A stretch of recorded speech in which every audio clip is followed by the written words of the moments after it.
2 new cast members. We got the Jeep Gladys out here with us, and today what we're going to be talking about is this big Mack Daddy right here. Now before we jump into that big Mack Daddy of a cartridge, this is our secondary cast member for the day, and this is why I'm super excited. This is my first ever completely custom built rifle, thanks to Thad Peterson with Peterson Customs in Inkom, Idaho. Shout out to him. All right guys, I am super excited to shoot this today. This is the first time I'm going to get to see how fast I can actually push this rifle.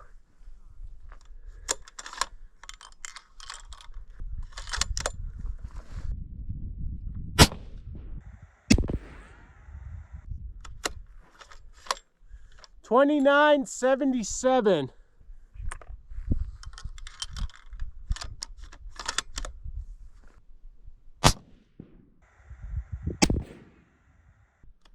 $3,009.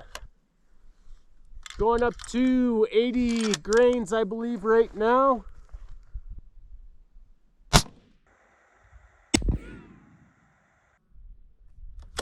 $30.40. Maybe a little bit of an ejector mark. All right guys, I'm sure if you've made it to this point in the video, you're cussing, kicking, and screaming at me, wondering what cartridge I'm talking about. Today, I'm talking about the 28 Sherman Magnum. Now, I'm sure some of you guys haven't heard of the 28 Sherman Magnum, and I'm sure some of you guys have heard of Sherman cartridges. The 28 Sherman Magnum is their Mack Daddy cartridge. And I know those speeds don't look super impressive, but that was shooting a 197 grain Sierra. I hope you guys will stick around to see how much more speed we can get out of this rifle. Well guys, I don't think we're gonna quite get where I wanted to get to today on the top end, but that's all right. We're getting some decent speeds. We've only got a couple charges left, but the group is pretty phenomenal, so hard to complain about that.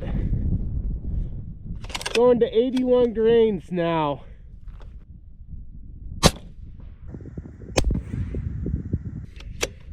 $30.98. I think I pulled that one.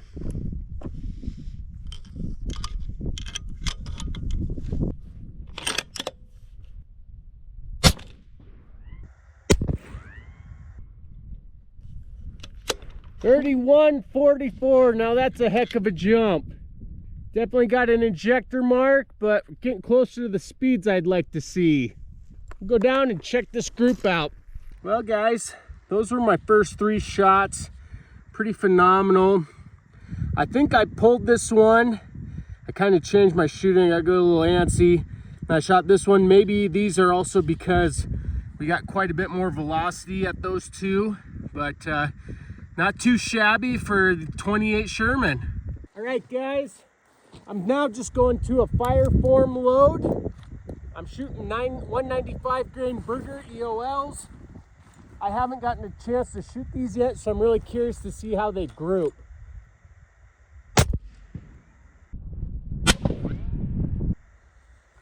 $28.30.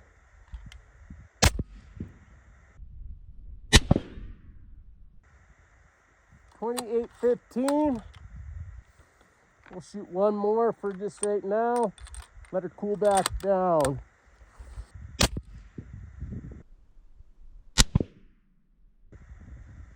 $27.80.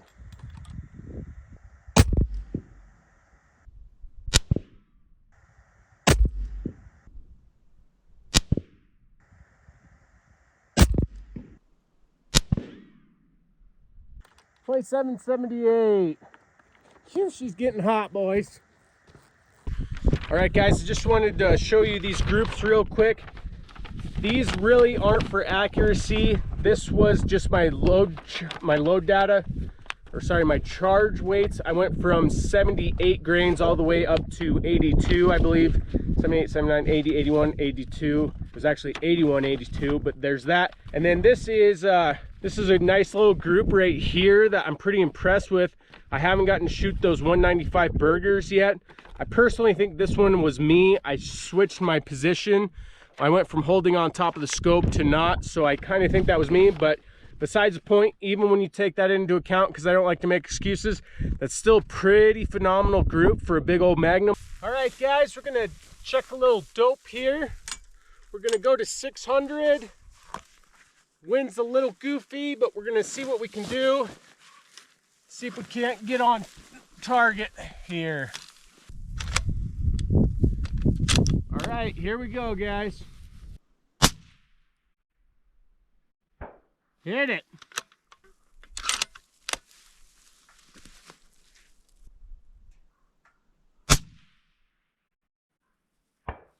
Smoked her again.